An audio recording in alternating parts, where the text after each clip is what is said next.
Praise the lord. ప్రభు పేరిట మీ అందరికీ శుభాభివందనాలు తెలియజేసుకుంటున్నాను. ఈ దినము దేవుని యొక్క వాగ్దానం చూసుకున్నట్లయితే కీర్తన గ్రంథము 80వ అధ్యాయము 5వ వచనంలో చూసుకుంటే, కన్నీళ్లు వారికి ఆహారముగా ఇచ్చుచున్నావు, విస్తారమైన కన్నీళ్లు నీవు వారికి పానముగా ఇచ్చుచున్నావు అని దేవుని లేఖనం సెలవిస్తుంది.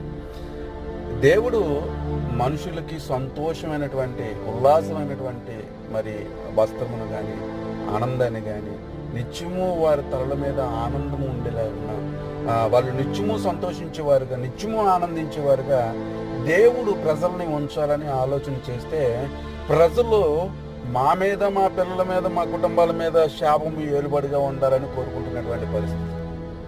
ఇజ్రాయిల్ ప్రజల మీద దేవుని యొక్క ప్రణాళిక ఉంది. ఈరోజు నీ మీద నా మీద ఒక ప్రణాళిక ఉంది. కానీ మనం దేవుని మాటకి వ్యతిరేకంగా నడుచుకోవడం వల్ల మనం ఈరోజు ఏడుపులు అంగలార్పులు జరుగుతున్నాయి. కాబట్టి పిల్లరా, మనం సంతోషమైనటువంటి పంట కోసేవారుగా, సంతోషమైనటువంటి ఆనందంగా గడిపేవారు